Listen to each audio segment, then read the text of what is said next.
inkonzo engapha kwenhlansuthi bona bazosipha inkonzo manje kusukela manje. Amen. Siyakhetha inkosi enkulu yasephindwa kaNazaretha. Siyabonga bo baba abagcotshwa bethu ngaphambili ithuba asebesiphe lona. Hlatsuthi ithuba elethu ekseni azange siphoxeke nje umshumayeli ekhulumile. Amen. Inkonzo ilingana nawo amakhosazane esigabeni sawo asikaze sikuzwe ulimi esingalwazi. Siyanxusa nabanje ukuthi ke sihlale kulowo msebenzi kaNkulunkulu. Siye sikwenze kube incoko ke ukuthi uma kushunyayelwa akunanelwa. Amen. Uma kushunyayelwa akukho ukunanelwa ngoba sisenkonzweni. Ngisho ngathi wasuke sethendini sokuyisabatha ngcono kwahle kakhulu namhlanje singaphakathi esempelini. Amen. Inkonzo soyinika ithuba mase ngiphakama kuyobe kusho ukuthi isikhathi sesibuyela ngaphambili. Amen. Ujava ungulusi wami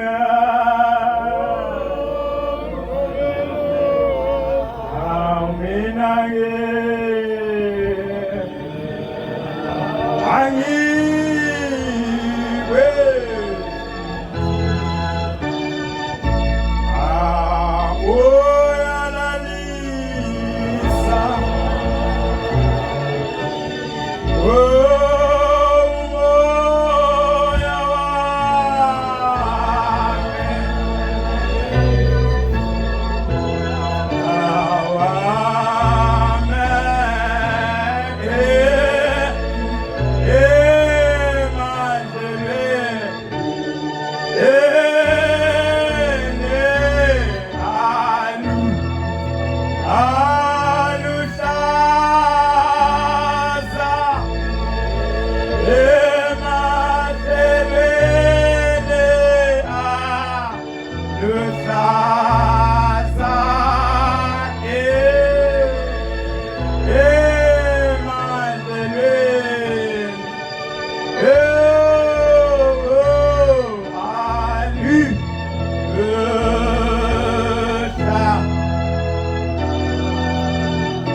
ngiyakhetha inkosi enkulu ngiyazi lasezulwini.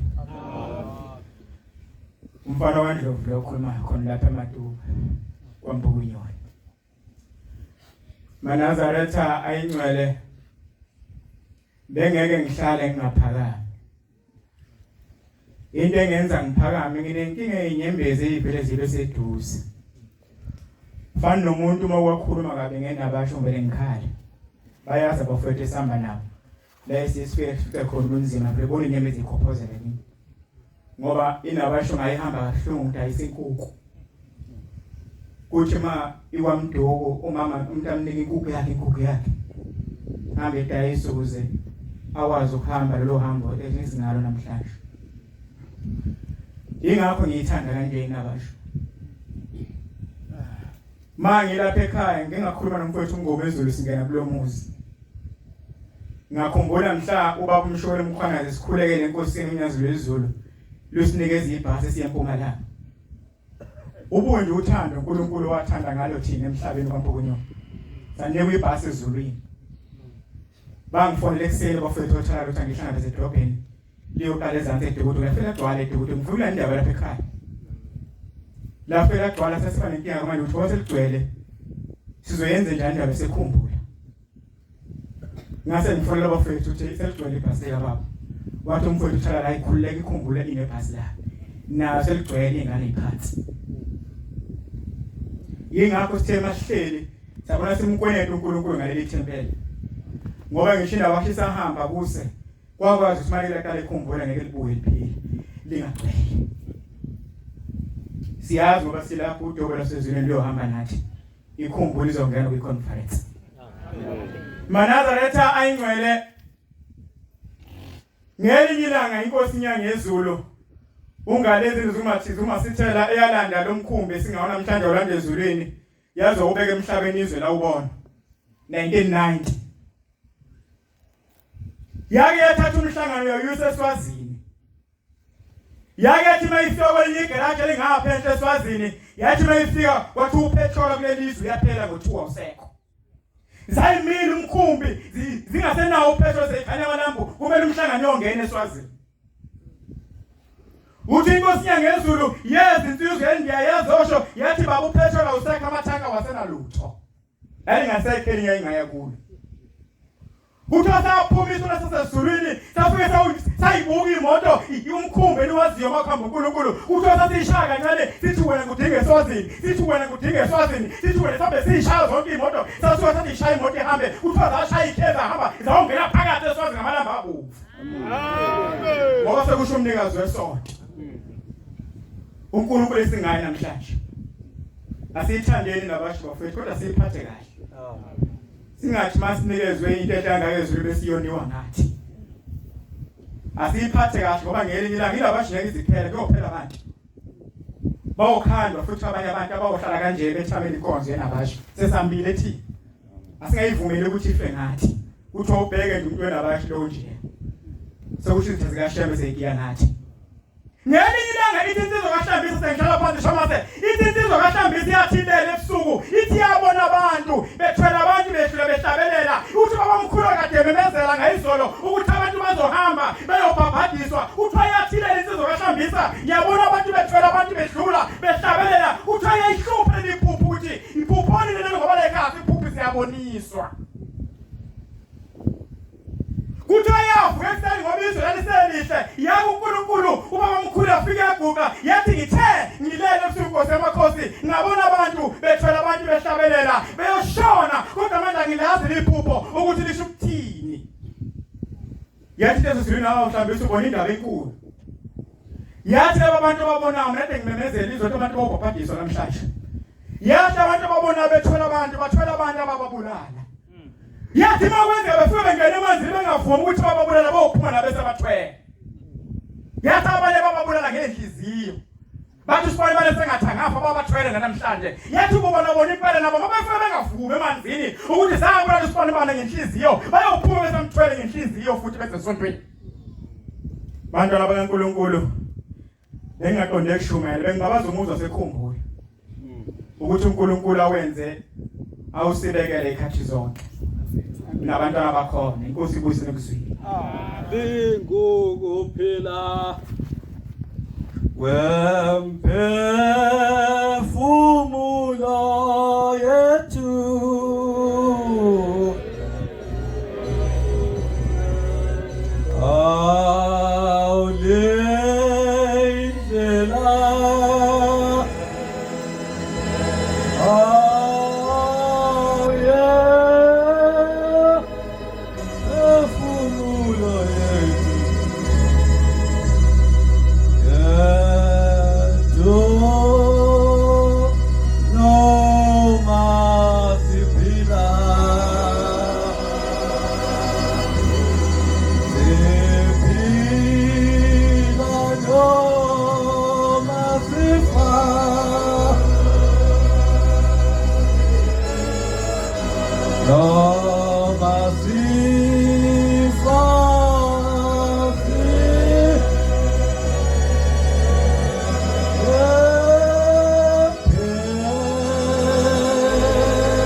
ngayikhetha inkosi yasebuhleni bamaNazaretha.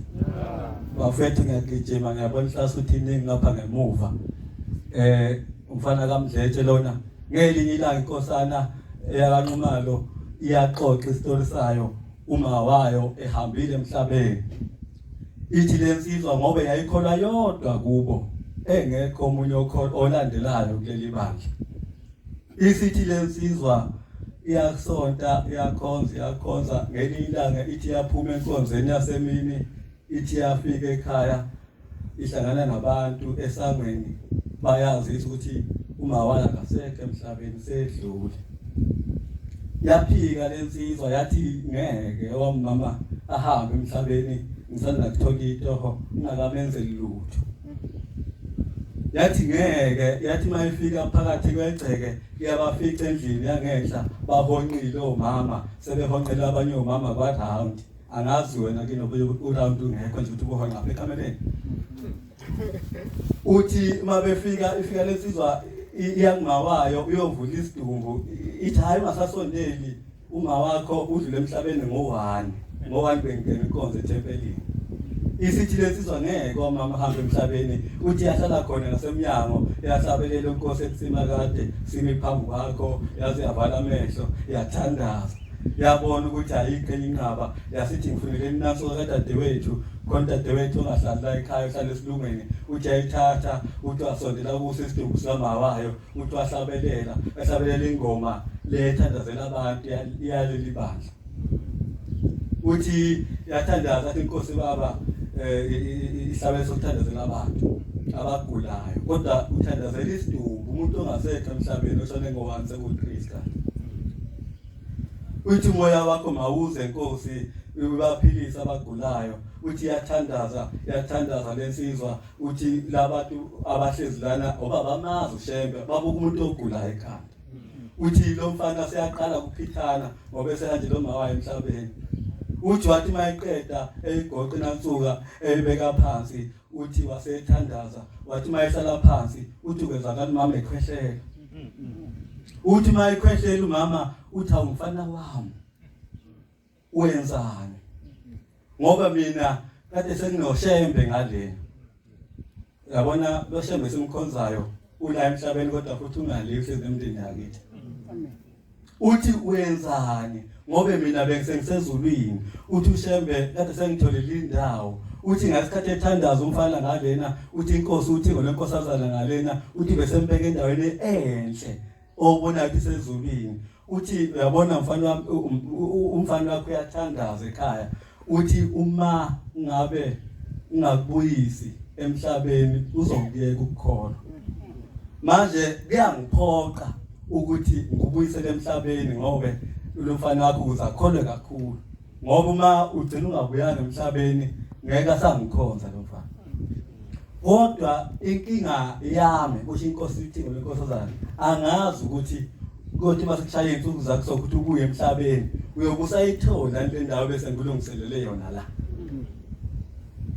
uthi ambuyise emhlabeni akhwehlele uthi mfana wami ungenzani ngoba mina bese ngihlezi nokhokho bami le bese ngisezulwini bengasacabanga lutho kwasemhlabeni ngoba la emhlabeni mina kuyoniwa kakhulu ngabona angazi amakhosazana ashiye nombuzo ekseni athi amakhosazana awazi noma ingilozi sekhona uma ngathi akhulekela umawayo nomba wakhe usengavuka emhlabeni ngokuyiphatha kahle kwabo nami ngiyabuza ke enhlasisuthi ukuthi nje kuyinhlasisuthi nje mathiwa nami mama wakho noma nami umfowenu uselele esibhedlela uma ngathi uyakhuleka engaphila yini ngisho amakhosazana beyibuza wona nami ngiyibuza thina ngala ukuthi mangathi uyakhuleka ushembe ngakuzwa yini ngakho bancele angifuni ukuthi isikhathi kodwa ngifuna ukusho ukuthi lo nkulunkulu esimkhonzayo bafethu uthela emhlabeni ebengale kwelizayo Nkosi kusizwe amen libongeni bantu lonke leli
Ngiyayikhetha inkosi yasebuhleni. Amen. Lo mfana okhuluma ngakho inkosana yasasibongiseni number 2. Bayibiza ngozakhe abamlongwane. Zikhonze ezinhle ngizobabaza indaba eyodwa. Inhlanhla nomusa owehlela ikhaya lakwethu ngizalwa kwaMthethwa endaba enkulu. Ikhehle lingizala khona lo mshumayela bathi umawasha. Bayamaza umfangela. Yathi le ndoda isiganiwe omkhulu iganwe ogogo abathathu. Omdala kwakumancube, owesibili kuMamfekaye, owesithathu kuMathethwayo. Lo mdala wayeseyitholile insizwa. Laba babili bengabathola abantwana. Kwathi kusephameni le ntombi endala omancube ngaleso sikhathi babesho bathi abantu babengabaningi kakhulu. Wayethu baba mayikhona ethempelini ekwazi abantu babona futhi ebazi. Bathi wabe seyikhweba le ntombi endala esayibiza ethi mayiphuma lapha ethempelini ayimlandele. Ngaphela le ntombi yabe simlandela. Bathi mabexoxa wathi mayesefika ubabulanga esebuza umkhulu. Wathi uphi umyeni wakho? Wathi usekhaya. Wathi bangaka abantwana benu? Wathi nginayo yedwa kodwa abanakwethu ababathola abantwana. Bathi yabe inkosi langa isikhipha umnikelo owawuhlweza lwemali. Yabe isikhipha le mali isichitha phansi. Yathi hamba mntanami nalomnikelo ufike ekhaya ufike ubiza umyeni wakho uMthetho. Ufike umtshela ukuthi akangene endlini engaphezulu. Kodwa ithe inkosi mayichitha le mali isibopha yamnyalela ukuthi uma uhamba nalomnikelo ungawuvuli uyoze unike uMthetho ekhaya. Ithi inkosi mntanami ibona abantwana bakho babanakwenu abantwana bakaMthethwa lapha. Ngaphela wathi esebuyele ekhaya ugogo omdala esebuyele ekhaya esefika embiza umyeni wakhe uMthethwa esefika emtshela ukuthi kade ngisephakameni inkosi besingibiza yabe isingibuza lokhu nalokhu yabe sithi mina Mthethwa yathi ngene endlini engaphezulu ufike uvule. Ngaphela wabe sengena umkhulu esengena endlini engaphezulu esefike eyivula lento ekhishwa inkosi ilanga. Uma ethi uyavula ufica loluhlweza usiyamtshela ugogo uthi ithe inkosi Mthethwa abantwana bakho la bengunika bona. Ngaphela babe bese beyithola ingane ogogo abanye intombi ngapha ngoba nezinsizwa ngapha ngegama lika Shembe. Amen. Ngelinye ilanga uthi umfundisi uSimelane eshumayelelile uthi wayengalo iNazaretha uthi wafika ukugula. Uma kumbamba lokhu ukugula kuhamba naye lokhu ukugula uthi kodwa ekhaya abantu ababekholwa kwakhuluma wakhe. Uthi ngayingena ibhedlela ngizama ukulapha lokhu ukugula. Uthi ngelinye ilanga ngathi ngisesibhedlela uthi wasofika inkosi ilanga lamalanga. Yathi wena mfana kaSimelane phuma lapha. Uma uqhubeka uhlala lapha esibhedlela uzokufa.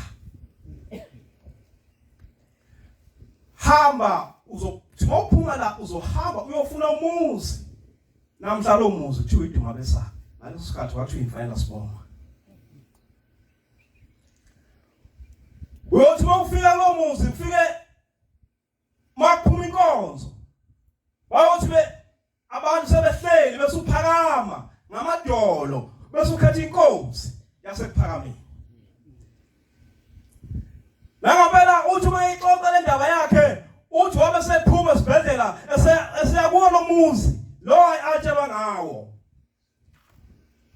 Uthi nangempela wathi mayifike kwenza lokho inkosi emtshele ngakho uthi ngathi sengibuyele ekhaya sengiyontshela intombi endala intombi engizalakho uthi ngayibona intombi igijima ngafika ngayitshela ukuthi ngathi mama inkosi thema ingikhipha ngathi mangifika kulo muzi ngafika ngaguqa ngamadolo ngakhethi inkosi uthi intombi endala yabe isiphuma ngesidwaba egcekeni isigijima ijabula uthi ngayibuza ukuthi yini lo mama emjabulisayo.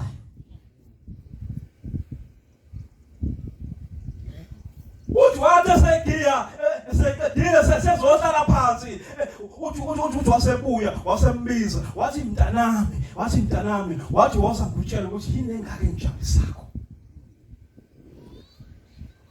Uthi ngalinda ngifuna ukuzwa ukuthi yini lengaka ngoba mina ngiguqule ngamadolo ngakhethi inkosi nje angisibona ngisimanga kule yakhe.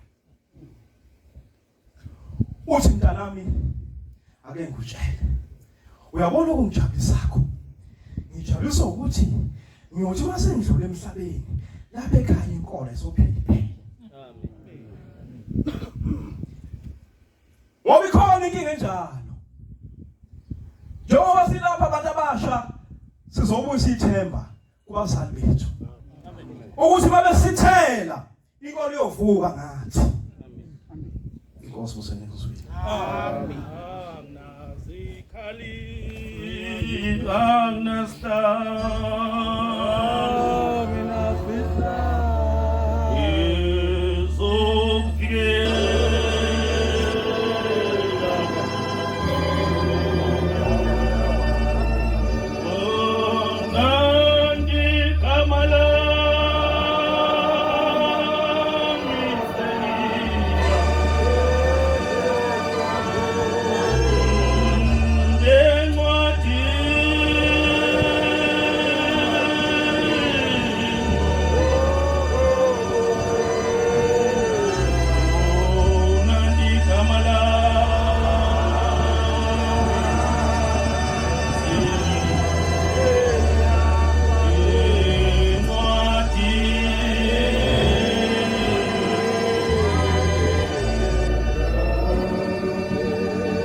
Mbuyazi phakathi kwethempeli suka khona lapha ekhaya.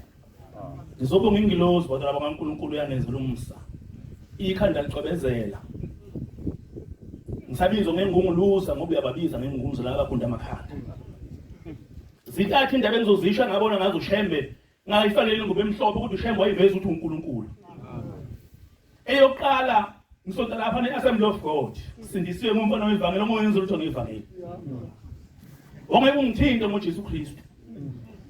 Esikhuza njalo ubaba umvangeli uGumede ethi bafana mamgodwa nophela kaShembe sithi ngeke siye ndawo. Ngakho khoba ngo85 ngizwe indaba enkulu ukuthiwa kunoShembe lapha ekhaya. Ngahamba nenye insizwa sasikhonza naye uJesu Kristu. Imoto ngihamba ngoba ngifuna ukukhuluma benofakazi. Amen. Ngangisebenza kamkhonazi lapha baba uhambisana. Ngishayela ikhumbi yakhe. Nganyonyoba ngayibeka esikoleni imoto ngafaka ikhumba head ngaqhamuka ngalezi indlela yayilapha inkosi bangcwele. Ngawubamba ulayini bangigumulisa abagcotshwa ngangazi abashumela ngalesikhathi ngabona amadoda nje ethi khumulisa ifakele ifake ekhanda yona ikhiphe. Ngoba ngangisaba abantu bangcwele bathi namhlanje udaba lami liyolungiswa. Ngathi mangiqhamuka yaphakama inkosi inyanga yezulu esihlalweni yathi woza lapha mfana wami kade ngulindile nami ngabuka emuva ngoba akasazani noShembe akasibonanga. Wathi ngisho wena woza la. Kanti uhleleleni? Ngathothobala bathetha nabo baba phambi kwami abashumayeli hlala phansi iguqa sukuma thuluma ikhanda ungazi ukwenze njani. Ayibonga Nkosi. Hey babethetha laba bantu. Wathi kanti uhleziphi kade ngulindile? Ngathi baba athi ngihamba ulayini. Wathi ufunani? Ngathi baba ngishayela itekisi sebeganiwe abanye taxi driver kodwa kusele mina ngiganiwe. Wathi uzoswenka wena. Uzoqokothaya uzoba muhle. Uzofuna nathi labo Shembe wayibamba yena uphakamisa isandla waphakamisa ingalo wathi uzoswenka uzofaka othayi. Ngehliziyo ngathi ngabulihambela ubala. Ngalihambela ubala hawu umuntu impela lo. Hawu umuntu impela. Wathi hey uthini? Ngaqala ngabelwa ithemba ngoba ngamuzwa ukuthi ngaze uzophetha uzoyilungisa indaba yami wathi wena mfana uzoswenka uzofaka othayi uzoba muhle uyenza ngithini ngathi ngiyezwa baba vele sengifuna ukuhamba sengibonile ukuthi into engizelo lapha yikho uthi yehlala phansi waphakama ngomunwe wathi umfazi uzomthola la ekhaya vele angisezwa lutho angisafuni lutho futhi vele sengibonile la ngihambela ubala ngempela ngaphuma bangcwele ngahamba kwakusaphila ubaba uzakwe sesikhonzela lapha ekhaya umnebona nami babuza kuphambi kwami sathi baficene renki ngamtshela ngathi Cebisa ngilandela umuntu ngempela ngiyakutshela Cebisa umuntu lo ungikhulumela imbudane mina uthayi nami uzohlala kanjani umakoti ungikhombe endlini lemhlophe ngihlala kanjani ngoba mina ngiyisample of God ngifuna umakoti uzongithola esonteni lapha la ngizonda khona kwathi insuku ibangcwele ngalayisha ngahamba eThekwini ngithemba ngifakathele ngafona umthombeni oy mem khanya ukuthi ngaloku sikhathi wathi upho indoda ngathi ngilayithekweni ukahlala eMcDonald wathi ngiyaphuthuma wahamba nensizwa kwaNdwande lapha yana emakhambani wathi namhlanje ngizoqasha indoda ngiyaphuthuma ngiphuthuma indiza hamba utshonoma zemoto utakafuna udriver wangishiya kanjalo wahamba ngahamba ngatshela igenge ngathi bafethu kunaludaba luyisimangaliso ngahamba ngabo umkhonazi induna lapha ngaphesheya ngafuna ibhantshi elihle phela tesini bophele ikhona ngahamba ngafuna ibhantshi ngafuna yonke into enhle ngagibela ngayimkhuze ngathi mangifike emkhuze ngayi office lika mayor futhi uzoyihlezi phakothayi mina kuthiwa nje ngifuna utholakele uphile kameya magagule lapha phambili sizokutshela ukuthi nawe ungenalo ithemba ukuthi ushembe uNkulunkulu bangcwele ngoba ngutshele nobufakazi phela kuthiwa zinganekwane ngikhuluma ngomthombe nami ngaphesheya wemeya lapha yana ufoma meya ngalo sikhathi ngathi mangifika kwathiwa uzokwenzani uthi nomthombe ngathi yebo wathi unayi bank account ngathi hayi ngona ngemvulopi mina ngiyazi bank account kwathiwa hayi lapha ekhaya kufuneka ibank account ngahamba ngovula ibank account indaba yesibili bangcwele okuthiwa esontweni lami asipledge ngabantu abo5 saba u5 sabizwa mina ngapledge ngobaba usengumshumayeli manje umvamela uDube kudala kakhulu kale ngimbona lo baba mangihamba evunule ngathi mina kunensizwa engiyibonayo yakaDube eyiNazaretha ngizopledge ngayo 7 days singakuhle ukudla sibe isihlanu babuya bonke bephethe abo4 yimi ngedwa ngabe yana lutho ngalo shembe bangcwele sengihlala phansi awubamba ukuthi Jeremiah 7:10 namhlanje bangcola baphila abantu thina esontweni singena no Facebook no TikTok sifaka abanye amadoda phambi kwenye indoda eushembe ungifaka kanjani uFacebook kodwa ushembe ungamfaki ngaphakathi ngoba ufake umuntu uFacebook bangcola no TikTok ngishayela maka ngena imessage ungabona uphose ungiyongena etracking kodwa thina sifaka into zangaphandle sifaka ngaphakathi Jeremiah 7:10 indaba yokugcina ngoshembe ngayifani ngoba emhlophe ngiqhamuka emkhuze ngibheke eThekwini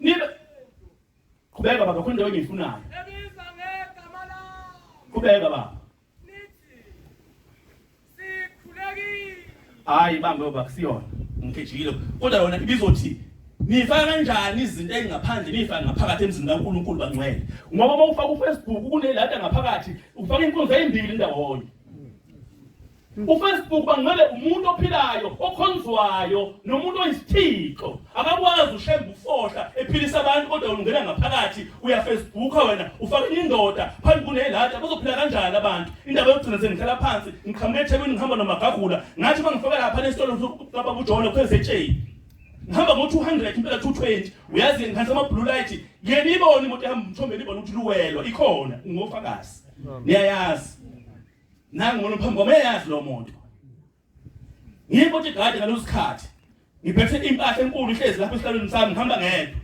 ngoba kwasokugcwele ehotela ngikhuluma ngezingqondo esikhulu esigade abahlonishwa uyazi nangosibiye ukulomsebenzi ngathi bangilapha ethiwa isetsheni khona ngavele ngafikela ukubuthongo bangcwele uyacabanga ulala imoto ihamba ngo2020 angifakile ingubo emhlophe liyaqobezela ikhanda angimazi futhi kwashembe lo ngikhumbula ukuthi ngalala etsheni ngoba nje isetsheni ngathi bangithinyelaza ngasengilele ngathi kulo mgwaqo obheke eShaka School kwangena indoda kusaniruphe umuntu kamthombeni singoso babili sabuza uJesu kodwa kwangena indoda fanele uJesu limhlophe yangishaya emathangeni ngezwa hayi ukuthi masaja yathi uzolimala mangiphapha bona truck ngaze ngabe bridgini lapha lenkawaneni wangibuza makakhulu kwenze njani ndoda athi ngicela amasondo baba ngisabe umtshela ukuthi khona indoda ingene la uShembe igama layo ngangazi ukuthi uShembe ngaround imoto ngayibukisisa ngathola ukuthi lo muntu lona ongene lapha ngahamba ngababa uZungu wawudeputy mayor wakhe ngathi baba uZungu kunomuntu ongene emotini ngesinye isikhathi egqoke kanjani wathi uShembe mina noShembe sihlangana kanjani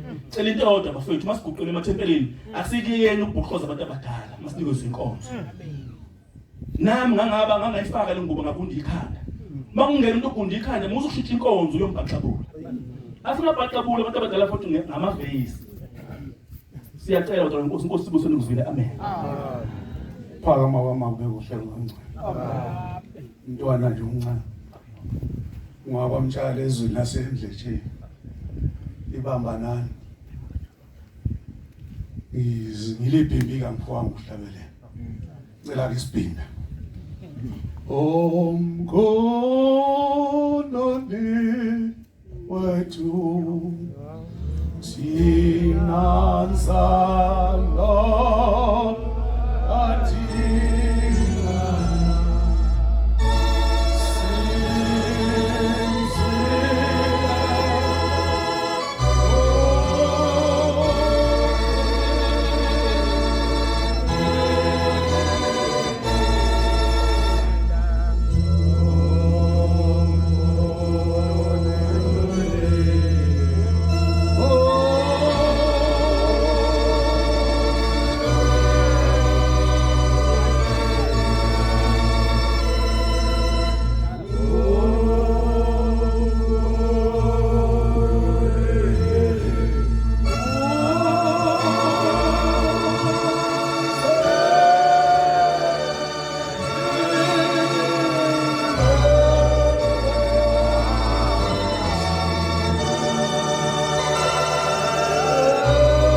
ngasho ukuthi ngilibhimbi bakhwanazi ohlala eMtuba umkhwanazi ongishumela buya benational ngiyanibonga ukungimema la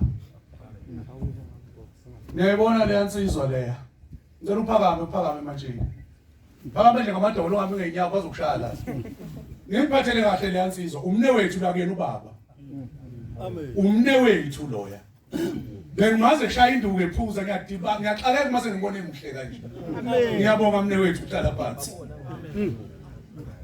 sike sakubona ukukholwa ekhaya unensizwa ewubaba omdala uPhondo Londlovu ehamba emhlabeni 132 years lensizwa mhlawumbe obaba bazoyikhumbula bekuthiwa usibhakabhaka yebo indodana yakhe ke ezalwa umfowabo mina sikanye naye nje lensizwa kubaba Manazaretha ngangilapha yana nami ngizunga ezinsika kodwa ngangakabi yabona kanje ngangiseyisilendana phela kwafanele kuphephuke ngayizungeza insika ngenye imini Manazaretha ngisalusa nje inkomo mnewethu ezansi emzinene lapha esasilusa khona ngingayinaki nje indaba kaShembe mina ngangazi nokuthi kuseNazaretha ngangazi kwaShembe ngina lenkulumo ngangafika nje ekhaya elikhulu emzini kaBaba omdala bafike banginika bangisho ukudla senta kufanele nketha abakhona itiyela kwaShembe kanti ukudla ngalolanga kwakungekho ngathi ngihlalele ngelusile inabasho madoda isebenzile ezweni lakithi eMdletsheni national into eyenzayo lesi sigaba sakho seBlue Sea uyasebenzisa ndoda hayi wafika lapha yana abantu ababenamakhanda aqinile wafika wabaqongqotha abathamba cha bathambile sebeyithanda inabasho eMdletsheni noma amen waba isilenda kodwa eMdletsheni emkhulu Manazaretha nginenkani ngezwe lutho ngoba ngalezo nkathi ngangasho ukuthi khona into la ngangithi nakho kwakunalowo moya lo angazi noma usekhona ngangasho ukuthi khona into la ngangithi nje nakho ngikubeke phansi kubonwe umuntu ongangokuthi ngicela ukuyiphuthuma le ndaba ongangokuthi ngathi uma ngide kufika kimi uShembe efike evakela isuthu ngitshela ubaba umvangele iyona Sabatha ngifike ngitshela ubaba baba kufike umfundisi kaShembe kanje ahleke nje ubaba ayithulele waze kwaba ziwombe lezilako 5 efika lokho kokugcina wayesethi ngihambe ngiyokwenza u23 angazi ukuthi yini 23 ngalezo nsuku ngihamba mina ngakwenza u23 ebandleni lami eyona Sabatha egejeni ngawenza inyanga zambili kolesithathu bantwana bahle basezulwini yaqhamuka lensizwa iqhamuka manje ayisayifakile lesuthu la yangidida khona kodwa la phezulu ibonakala ifaka igqoka isigqoko sayo esimnyama yafaka ishirt elimhlophe nebhaji yasifaka umjipho omnyama esiphatha ubhoko olude ithi kimi u23 engifunayo yilo yayijika ihamba ngalenkathi ijika ihamba nami ngahamba ngayilandela uma ngiyilandela ngaze ngafika ethempelini okuthiwa isebamba nani kwakuseyisiguqo ke kungakabi nalo igama libe khona sekukhona mina lafika nalo uJabulani bantwana bahle basesizwini ngafike ngahlala la engibonela obabe phela khona kunobaba omdala wayigqoka ingubo enjenganami umvangelo uGumede kanti sengiyona hayi wasuka umsindo uya ngapha kwakho lokuvela isayoni lesi okwathi uma kukhona umfowethu kwakuthiwa uBhenkosi okwathi uma kuphela inkonzo ngoba ngase ngikhala wangithatha wangigona wayesethi awusitshela ukuthi uze ngani la ngathi mina ngilandwe indoda egqoke kanje kwananda wonke amafoto ngahluleka ukubona uShembe inyanga yezulu ngaze ngathola ifoto la ifake khona lento engiyibonile ngathi nangu wavele kwakhala esontweni wathi ngibosha uShembe la bantwana bahle asibathandeni abantu abangenisayo amen amaHebrew 13:7 ithi baphatheni kahle iyo 13 verse 1 ithi baphatheni kahle abangenisayo ngoba nomuwelingi lozini njani ningazelele wamthe ngizwa mntana enkosi sengiza kule yakithi ngithi ke kwakushawa induku nje uyabona nje ubaba omdala ozala yona le yansizwa ade ngiphakamisa ngiyafisa uNkulunkulu amkhumbule la ikhona amkhiphe ejelafa kwakulona insizwa kwakubaba lokungana uNtaba izulu wayishaya induku kwakuthiwa umfazi kaShawa wayishaya induku ayindaba omdala wayaziwa ngisho namaphoyisa ngisho umabhotela wayishayisa lutho mayesefike nenduku wahambele ebini ngicela uNkulunkulu amkhumbule amgeze amfake ezwini uba nayi indodana yakhe umnewethu isikhona njengoba isikhona izobageza bonke amen ngelinye ilanga ke uma uShembe semhlala phansi uma kumnandi uba yinabasha ngiyabona ngilena ndabasha endala ndiyabona ungasho ukuthi ngimdala ngimncane mina ukuthi ngavele ngafutheka ngathi uma sengena lapha sengikhetha inkosi ngiyishiya mina ngaxoshwa ubaba ungaxoshwa umama ekhaya wathi uma ukhetha uShembe la ekhaya thatha impahla zakho uphuma uhambe ngihambe mina iminyaka ewu6 ngingekho ekhaya ngaxoshwa ukuthi ngikhetha uShembe ngaxoshwa abaningi nje abanye bangazelela inkodibe abanye bangazela kuphi ngangihamba kodwa ngishumayela ivangeli likaShembe ngingakiyekile ngoba wathi efika kimi wathi mntanami umuntu othandwa ngabantu kulokhu ukukholwa akayena owaShembe kodwa uma uzondwa ngabantu ungokaShembe wathi ngingaka nje bakhona bafika kimi befuna usizo kade bengithuka nami ngase ngithatha lelo vangeli ke ngahamba ayikho indawo engazange ngisho kwasokwabiyela ngibuya khona nevangeli ngihambe ngishumayela ivangeli engazike ukuthi lihle kodwa nazo umlingazwana ubaba omdala yena wangenisa uShembe wathi uma iya edrobheni kwakusekuthiwa idrobho manje kwakuyi-stage lapha ehlihlo stage sestimela wathi uma eyothewe ethunywe ubaba wakhe ubaba umkhulu wakho njalo umkhulu wethu wayeyinyanga ngizokutshela ubumdala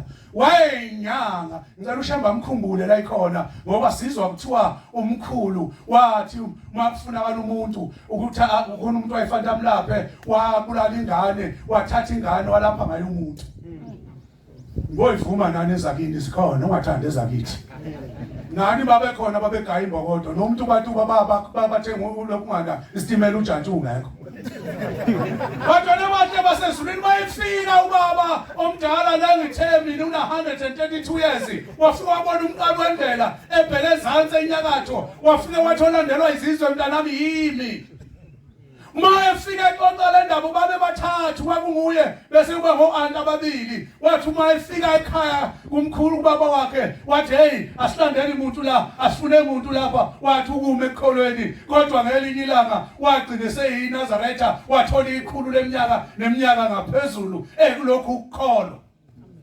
elwashiwa umqalo wendlela. Mina-ke ngizokutshela ngelinye ilanga ukuthi ngangena kanjani sengikhona ekhaya sebengibamba la emfekayo bengimise ebridgini bona laba bengilengise beka ngihambe emhlabeni kodwa uNkulunkulu wangivikela.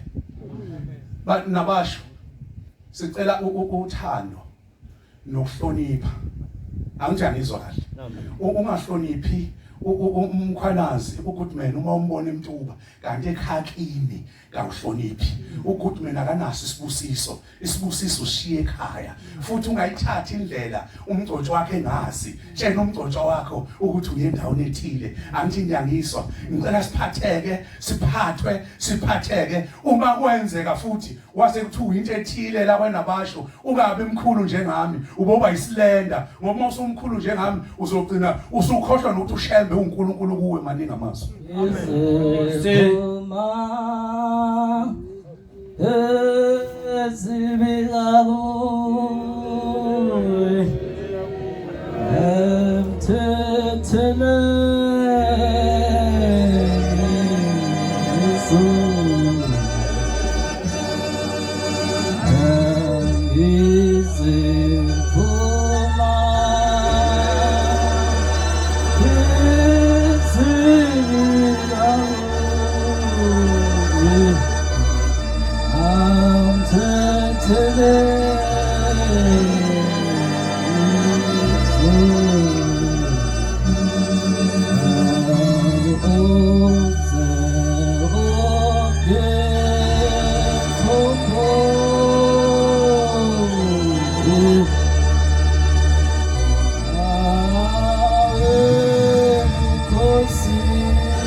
Yayikhetha inkosi yasePleni bamaNazaretha unyazo lwezulu amen.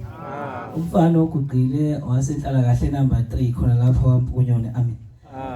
Owakwamngomezulu isibongo. Siyabonga namhlanje siguqe phambi kwabazali bethu egameni leNabasho. Sibonga ukuguqa phakathi kwabangcwele, siguqe phakathi kwabafundisi abakhulu bakuleli bandla namabangeni bethu singabantwana ngomusa weNabasho obaba wethu uMkhwanazi omkhulu osiphathele iNabasho kazwelonke ephakathi kwethu besibambele umsebenzi omkhulu kangaka. Siyabonga abantwana bakaNkulunkulu ukuthi besiphathele into enkulu kangaka. Namhlanje sesiyakwazi ukuguqa sikhulume ngoShembe. Sengathi uNkulunkulu bengasisiza ngoba ngelilanga nathi sibancane kuyenzeka ukuthi sesiyathunywa umsebenzi kaNkulunkulu. Kuyasinda ke ukwenza into kaNkulunkulu. Kuyasinda nje ukuphatha noma ngabe kuphi la uphethe khona. Nasemathempelini ngiyafisa nje ukukhuluma ngale ndaba ngingaxoxa indaba kaShembe ukuthi ingathi nasemathempelini besingawuphatha ngenhlonipho lomsebenzi kaNkulunkulu. Amen. Siwuphathe ngokukholwa. Kuthiwa esikoleni makufundwa esikoleni kubizwa i-top 10. Angeni nonke kwi-top 10. Kodwa mase kuphaswa kuphasi i-top 10 kuphela, kuphasa wonke umuntu. Nalapha kanabashu kuyafundiswa kakhulu. Kuyenzeka kube khona aba-excelayo. Bese abanye behlubuka ngoba bengakwazanga ukungena kwi-top 10 nabashu. Kanti inhloso akho ukungena kwi-top 10 ukufunda, ukwazi ukuqhubekela kwelinye ibanga. Sizohlangabeza lapha ekhaya nabashu elayikhaya. Baba mshumayeli wethu uphinde be uhlalo wethu kaze lonke siyacela bazi lawo mazi ukuthi uma ungene esikoleni uyofunda asingeni siphase sonke. Siphasa sonke kodwa asingeni sonke kwi-top 10. Ngelinye ilanga inkosi ilanga yake yenza isimanga kuleli zwe lakwaMpunyane kuhlupheka indoda yakwaDube. Uma le ndoda yakwaDube ihluphekile ihanjelwa abantwana ihanjelwa ngisho nangamakhosikazi. Ingeloni Nazaretha isonto eLuthela. Uyafika umfundisi waseLuthela uthi Dube sekhambe wayinamakhosikazi impela iganiwe sekusela amabili sekhambe lona yedwa kuselo yedwa ithi Dube ke manje ungene evangelini ke manje. Uyahlubuka uDube iBhayibheli umfundisi lamlandela ngemuva. Sekufika izalukazi lapha ekhaya zithi awu Dube uhluphekile. Kodwa uShembe ukhona bese ziyaguqa ziyathandaza.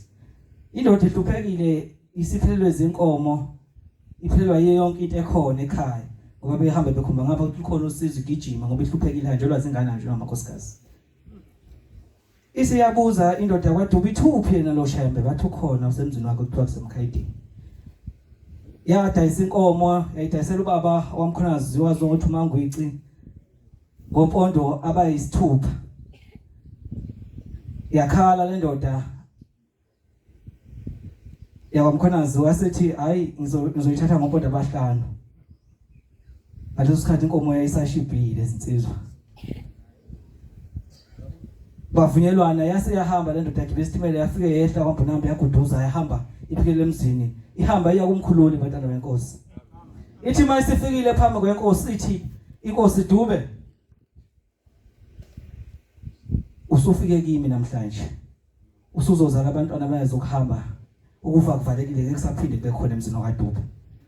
Ukhona oyedwa nje engimazi kakhulu umshumayeli uphethe evulani wesizukulwane sakhe ubaba uDube wayocela ukuphila enkosini. Unenxeba la uthi uma ulibona lenxeba akakwazanga umuntu kwakusonteka intamo kufikile ukufa ekhaya.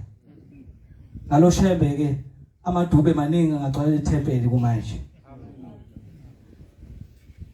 Nakithi inkosi ke yenza ukusimanga esinzima kakhulu umakoti uke wahlupheka emsebenzini la besebenza khona engakabuyi ngapha ngasekhaya eBhletsheni. Uma ehluphekile siyahamba ke siya kumkhululi emzini waseBhleni kuSeptember isikhumbuzo sikaMthento ohlaba somdala emhlabisa mina. Sifike phambi kwenkosi sidumise sibuye ekhaya.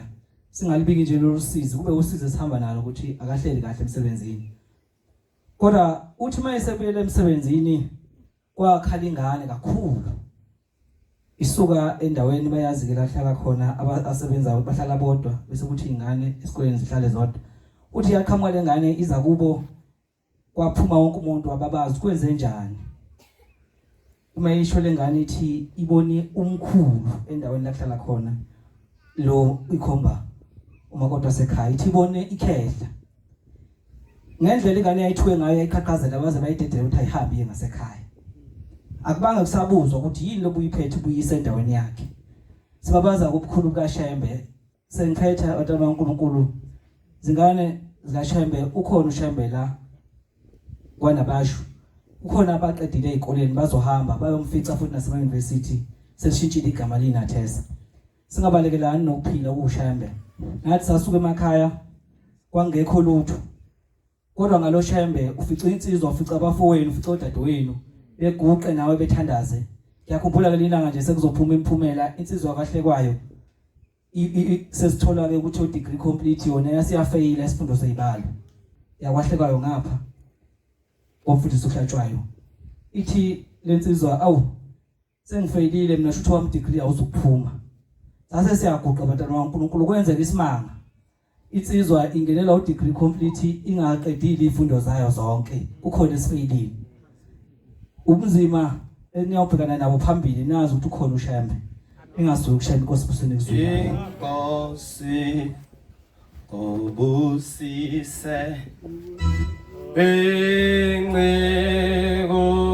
yenkosi Kosi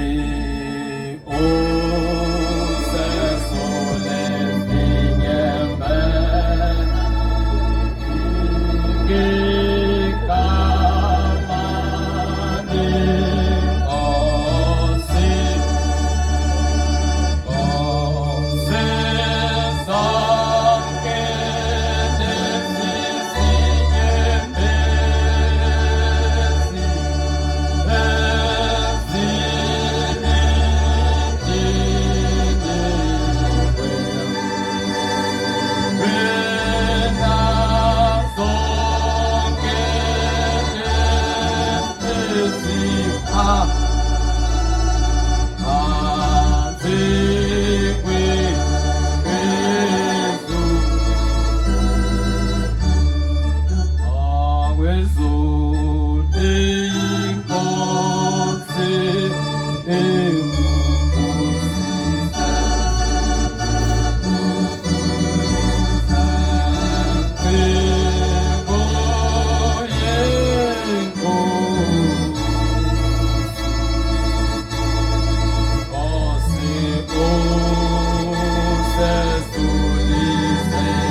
Kayikhetha inkosi yamaNazaretha ebuhleni unyazi lwezulu amen. Bantwana benkosi igama lami nginguphilani. Ngcwele izinhle enkosini suke emzini wasemnothweni. Khona lapha kwaMpukunyona ibonge inkosi. Singabantwana benabatshu, bantwana benkosi. Njengoba silapha namhlanje siphiwa ithuba lokuba siguqe phakathi kwehamente engcwele. Ngiyafisa bafowethu bodadewethu kube ukuthi ukuphakama kwethu namhlanje kube khona isifundo ebesisidlulisa kubafowethu futhi nathi kube khona isifundo esisitholayo amen. Kunzima ukuguqa phakathi kubantwana bayingcwele. Ungakujabulela kungabi yona into ehobby yakho. Mawuza ukuthi uswele into ozoyenza bese uthi ngizoguqa phakathi kumaNazaretha. Kuyenzeka uthola ukuthi igama lakho belilotshiwe encwadini yokuphila uba mhla udlule emhlabeni yofika kwaShembe. Kodwa ngokuthi nje waguqa ngelinye ilanga wona abantwana benkosi bese liyasulwa. Kunento eyishiwa abantu. Ethi umuntu ungcono mina nginazaretha. Ithi mangihamba emhlabeni mina ngiye esogweni kodwa ngiyejele. Yayisaba leyo ndaba abantwana benkosi ngoba kuthiwa yake yakhuluma inkosi langa. Kuthiwa yathi maNazaretha ngiyezwa nikhuluma ngejele likaShembe niyalazi ini ijele likaShembe. Yathi omunye umuntu mangimfaka ejele lami kuya ukuthi mayisedlulile emhlabeni bese ngiyawubuyisela umphefumulo esethuneni. Ithi umhlabathi umsindezwe impethu imungudla intuthwane imundlezwa. Sengathi uNkulunkulu engasikhumbula abantwana benkosi ayibonge inkosi. Ngelinye ilanga abantwana abahle basezulwini njengoba silokhu ukukholwa simenyiwe ngeindlela ezahlukahlukene. Kunabantu namhlanje abalandela lenkosi esilandelayo kodwa umuntu anganayo into angayisho ukuthi mina njengoba ngilandela uShembe kungani ngilandela uShembe. Kodwa ngoba bathi uNkulunkulu nami ngithi uNkulunkulu. Kunabantu abafisa ukubona uShembe bafisa ukubona uNkulunkulu bakhe. Ngiyakukhulekisa futhi ngiyakucelisa ukuthi thani Shembe ngicela ungibonise kahle uNkulunkulu bakho hayi kabi. Uthi baba umkhwanazi esinayo lapha emnothweni besebenza esiqwini. Uthi ngathi ngilele ebusuku. Uthi kwase kumemeza izwi phezulu. Uthi mangiqalaza phezulu uthi la ngimemeza ngegama lami engalikanjwa baba. Uthi lathi lelizwe kwazi ithuna. Uthi ngathi mangiphanduka ngilibuka lelizwe uthi ngiyayibona le ndoda ithi ihamba nesakwazi. Uthi ngithunywa abantu bakini bathi ngikutshele namhlanje biyiphoyisa esiqwini. Ithi njengoba uzophuma nje uhamba nomkhankaso ozohamba ocela bengakunika isibhamu esikhulu ubophathi R1. Mshini oyishintshayo. Babephuma inqina bebheka amabhubesi lawa eqile esiqwini. Uthi ngathuka ukuthi yini lenza leselibuza lathi uyamazi mina. Wathena ngikwazi wasethi nguShembe mina unyazi lwezulu lo kade emenyezele eparadise wayengakaze mbona ibonge inkosi.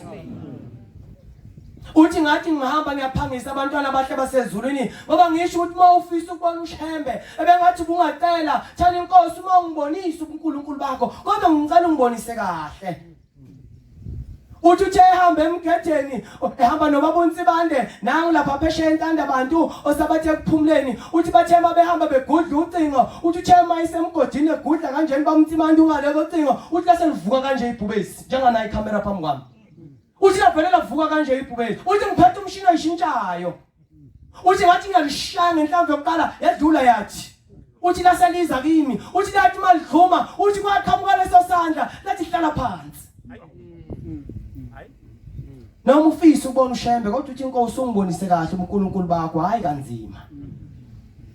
Uthi ngathi manje ngibamba lelizwi lathi hlala phansi uthi ngase ngihlala phansi uthi waswey uthi kuba ngangiphethe lesi uthi ngelalo ngibulala.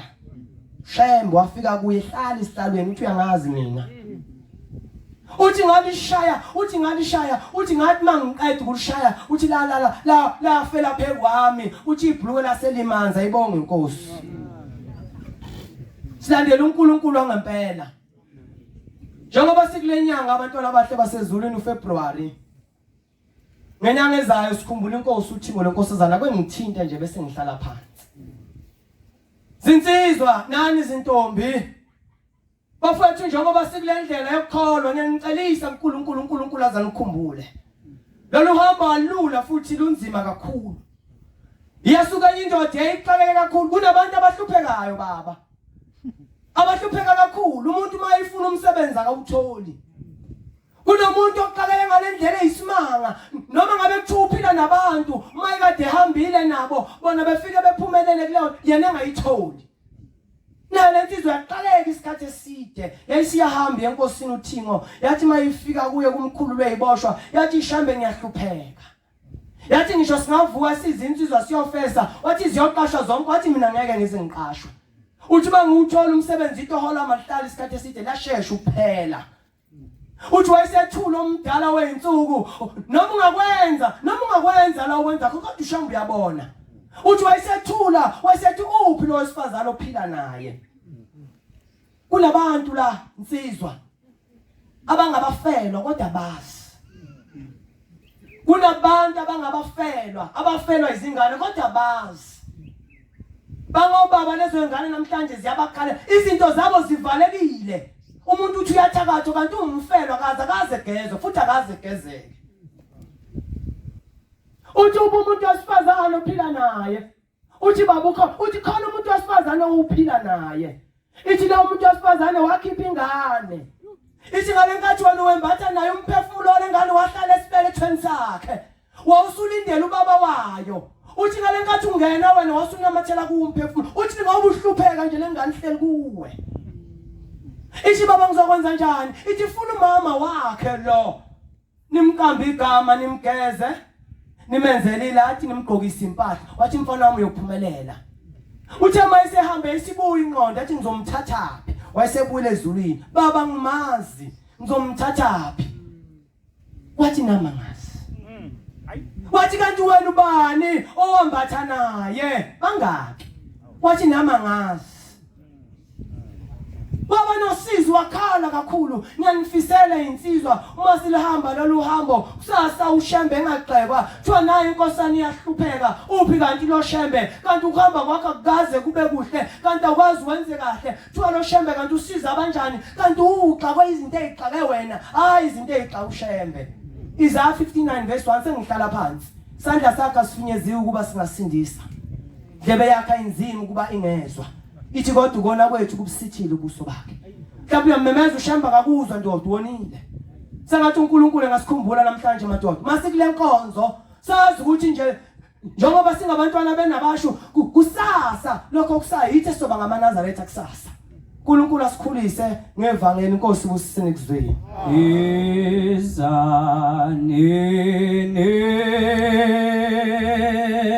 sizwe nonke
ngiyayikhetha inkosi enkulu yasebuhleni bamaNazaretha igama lami abazali bami bathi nguzakhe ungakamdlali isibongo ethulubuke amen bangcwele siyabonga shembo engcwele siyabonga uNkulunkulu wezulu nomhlaba siyabonga mzali wethu sonke umbuzo okulesi sihlabelelo uthi soyana kweliphezulu ngicela ukuphuthuma bangcwele ngenye imini kwathulubuke insizwa kaNyawo iyasixoxela ithi ngenye imini kwathi kumhlangano eThokozana lapha kwaSomkhene uthi wayesemgidini uthi uma kubuka imgidi wayengagidi kodwa mayibuka imgidi kunentokazi enhle kunenkosazana enhle ababelokhu bebukana naye uthi yabuka impela umgido uyabuka kodwa bayabukana nabo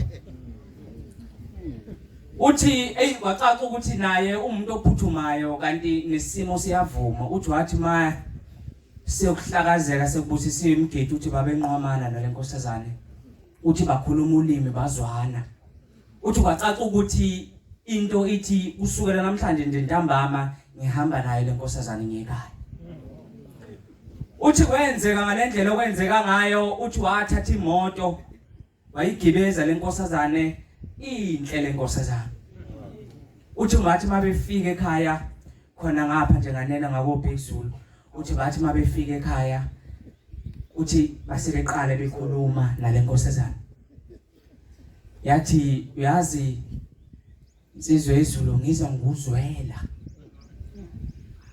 ithi angazi yini kodwa ngizwa nguzwela ngoba mina angiyena lo muntu ocabanga ukuthi nguye uthi mina ngiyingelosi yalapho uyakulokho ukukholwa uthi kodwa ke ngoba ngizwa nguzwela ngizobe sengushiya sengiyakushiya uthi yasenyamalala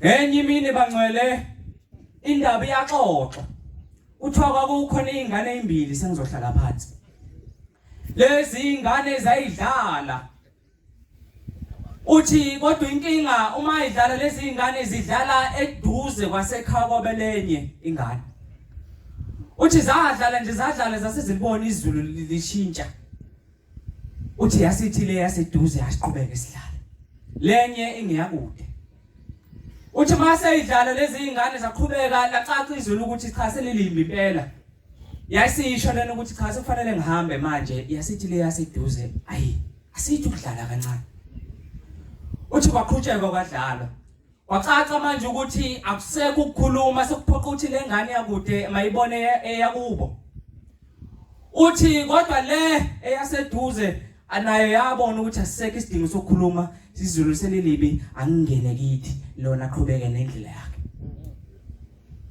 kulezi ingane ezimbili uma seyichaza ukuthi le inyama le yaseduze ukuthi le yakude eyaze yafica izulu endleleni umphefumulo ukuthi njengoba konke sikwenza kuvuma naye isikhohlisi ithi aya siqhubeke sihlale kodwa yona iyazi ukuthi iyala iduzana umbuzo lesisihlabelelo uthi soya nako eliphezulu ngoba kuningi esikhohliswa yilo mngane wethu lo wala iduzana uthi lo muntu mzonde nje vele wena udinga umuntu ukuze uphumelele noma uphile lengane le yaseduze ikutshele nje kuhlebela ithi mina ngidinga uncengo womunye umuntu ngake ngatshela ubaba ongizalayo sengizohlala phansi angisemncane ngaleso sikhathi kodwa mase ngiyicabanga manje le ndaba sengiyengaka ukuthi lo muntu omdala wayibonani kimi uma wayengitshela ngiseyingane ethi mfana wami noma ngabe uzwani la ekhaya kodwa ungazondi umuntu wathi noma ngabe uboneni noma ngabe uzwani kodwa ungazondi umuntu sengiye ngithi nami inhliziyo lo mfo seduzane wasekhaya iduzane mengivukela ebese ngikhumbula ukuthi wathi baba ngingazondi umuntu singiyamfisela insizwe ukuthi ngathi ma kuyizimemezelo zikaShembe la kukhona khona uShembe le nkosazana enhle izingaveli emehlweni Nkosi kusiseneswe amen ngiyayikhetha inkosi enkulu esepheni ngawo Nazareth amen siyabonga insizwa amazwi amahle esesiwakhulumile phambi kwabazali bethu amen amen okwami sekubuyisela inkonzo kubaba ngiyakhumbula baba Mshobeli Mkhwanyazi ugatsheni ukhulume indaba enkulu ephakama wakhuluma indaba yebanga eselihanjiwe nendaba amen ngiyakhumbula ngenyilanga sikwamduke uhlabela isihlabelo 25 ngangisemncane kodwa konke okukhona ngakukhumbula amen ngiyakhumbula nokuthi wasihlabela umnginyawo ukuhlabela kumnginyawo sesikwenza namhlanje kusha kuyafika kodwa ngiyakhumbula ukuthi awuqedanga ivesi umnginyawo ichawula owawuliphethe la uligaxe emahlombe waliphosa phansi wasuyaguqa kuso bebhokile abafana bakomduke ngesibhamu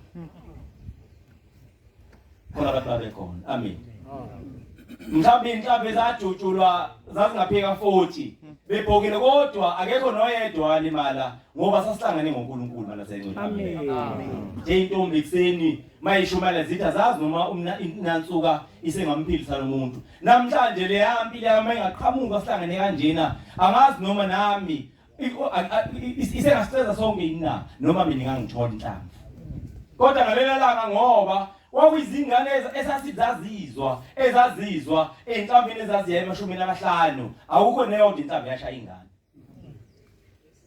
sithi hlabelo ngiphe baba indlebe ukuyisikhathi sekhona bengizohlabela bengizophakama ngaso kodwa isikhathi asisekho uma sikhuluma lo msebenzi sithi sikhuluma umsebenzi wenyanga yezulu okuyona yakuvuma ngiyakhumbula ngelinye ilanga iveza inyanga yezulu kubazali abakukhulisa nobazali bami amen kwakunomfowethu wahamba emhlabeni wahamba ngesandla somunye umfowethu nomukanina wami emhlabeni kukhona izinto zasemhlabeni esibezenze khona baba wayeyiNazaretha kwathiwa angiyekuye abusise vala isikhali ngiyanqamulela ngiyasheshisa ngisho le ndaba ngoba ngaye eNazarethini lingaze liziluphatha umuthi ngempela wabusisa wabusa amakhandlela wabusisa amanzi ngenza ngaqeda angikho kuleyo ndaba kodwa ngisendabeni enkulu yokuthi emva kwalokho uShembe wenzani ibonakalisa kubazali bami uthi umama umamncane uthi uphuphile ebusuku uthi uphupha umuntu obekade egqoke umjiva omnyama efana egqoke umhelane ngathi mase ngimkhombisa amafoto wathi nangu ntate ngimphuphe ebusuku ekhombe inyanga yezulu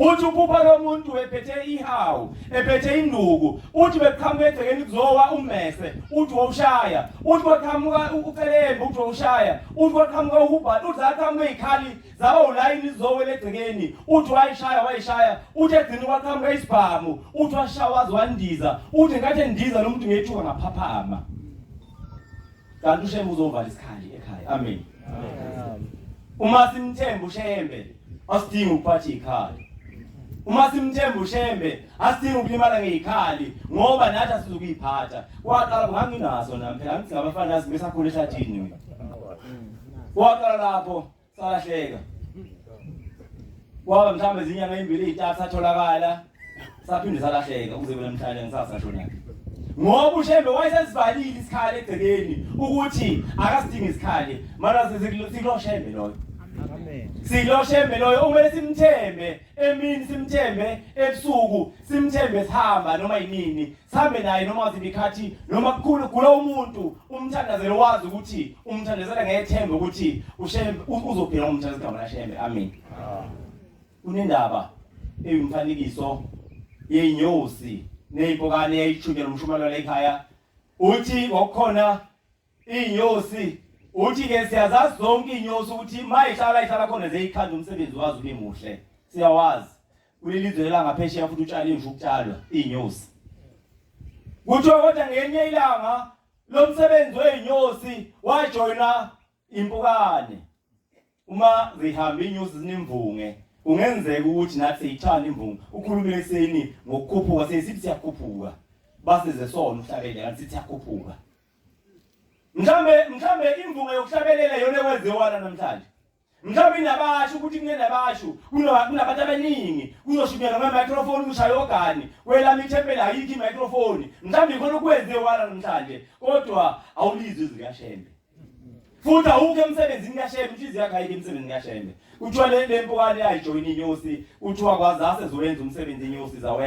zawenza waba muhle kodwa yasiyawona impukane uma ithi yahlola inkosi eyinyosi yawona umsebenzi onakele siyesicela nathi ikomiti ukuthi sengathi uShembe noma engathi awuhlola umsebenzi endabasho engawuthuli onakele ujoyina impukane sengathi ngewuthole ujoyina impukane ezimvunge efana neyayo yasiya ujoyina kanti sizokwenza ungekho sengathi umsebenzi kaShembe ngathi namanje sengidlulisa umbhobha bewuhlola abaphathi bethu bewuthola umuhle inkosi yobusini kuzwile cela ubusela umshumayelo umkhalazi amen